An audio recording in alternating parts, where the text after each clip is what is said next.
அரசே, என்னை கண்டு அஞ்ச வேண்டாம். உங்களை நான் ஒன்றும் செய்ய மாட்டேன். நான் இந்த பிரேத ஜென்மம் எடுத்து வழி தெரியாமல் அலைந்து கொண்டிருக்கிறேன். எனக்கு உதவ யாரும் இல்லை. எனவே உங்கள் உதவியால் என் பிரேத ஜென்மம் நீங்கும் என்ற ஒரு நம்பிக்கையிலேதான் உங்களை தேடி வருகிறேன் என்றது. அரசன் அந்த பிரேதத்தை பார்த்து பயப்படாமல், நீ பயங்கர உருவத்தில் காணப்படுகிறாய், ஆனால் உன்னால் எப்படி பேச முடிகிறது என்று கேட்டான். உடனே அந்த பிரேதம் கூறியது, அரசே, அது ஒரு பெரிய கதை என்று தனது வரலாற்றை கூற ஆரம்பித்தது. அரசே, என் பெயர் தேவன். நான் வைத்தீசம் என்ற நகரத்திலே வைசிய குலத்திலே பிறந்தேன்.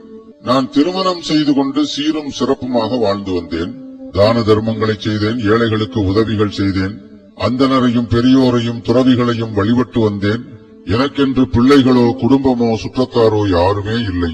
எனவே நான் இறந்த பிறகு யாரும் எனக்காக கர்மகாரியங்களை செய்யவில்லை. ஒருவன் இறந்த பிறகு அவனுக்காக கர்மகாரியங்களை, அதாவது சம்ஸ்காரம், சஞ்சாயனம், புருஷோர்ச்சர்க்கம், சோடகம், சபிண்டிகரணம், மாசிகம், சிரார்த்தம் முதலிய சடங்குகளை செய்ய வேண்டும். அவ்வாறு செய்யாத பொழுது இறந்தவன் பிரேத ஜென்மம் அடைகிறான். அதன் பலனாகவே நானும் பிரேத ஜென்மம் அடைந்தேன். அரசே, மக்களை காக்க நீ கடமைப்பட்டவன்.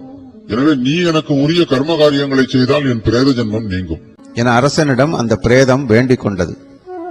அந்த வேண்டுகோளை ஏற்ற அரசன், பிரேத ஜென்மம் நீங்க பரிகாரமாக நான் என்ன காரியம் செய்ய வேண்டும் என்று அந்த பிரேதத்திடம் கேட்டான். அதற்கு அந்த பிரேதம், அரசே, பிரேத ஜென்மம் அல்லது பிரேத சரீரம் நீங்க என்ன செய்ய வேண்டும் என்றால், முதலிலே ஸ்ரீமன் நாராயணனை போல ஒரு விக்கிரகம் செய்ய வேண்டும்.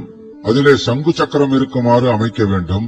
அதன் முன்னிலையிலே கிழக்கிலே ஸ்ரீதரையும், தெற்கிலே மகாசூரனையும், மேற்கிலே வாமனனையும், வடக்கு பகுதியில் சுதாகரனையும் நிலைநிறுத்தி அவற்றின் நடுவினிலே பிரம்மன், விஷ்ணு, ருத்ரனையும் அமைத்து ஆராதனை செய்ய வேண்டும். பின்னர் இவர்களை வலம் வந்து வணங்கி அதன் பின்னர் அக்னியிலே ஹோமம் செய்ய வேண்டும். அதன் பின்னர் நீராடிவிட்டு உத்தம பிராமணர்களுக்கு உரிய மரியாதை செய்து போஜனம் அளித்து தானங்கள் செய்து மரியாதை செய்து அவர்களின் ஆசி பெற்றால் இறந்தவர் பிரேத ஜென்மத்திலிருந்து விடுதலை பெற்றவர் என்றது அந்த பிரேதம். பின்னர் நாடு திரும்பியவுடன் அந்த அரசன் அந்த பிரேதம் கூறியவாறே அதற்கு கர்மகாரியங்களை செய்தான். அதனால் தேவன் என்ற அந்த வைசியன் பிரேத ஜென்மம் நீங்கி நற்கதி அடைந்தான் என்று கருட புராணத்திலே ஒரு கதை சொல்லப்பட்டிருக்கிறது.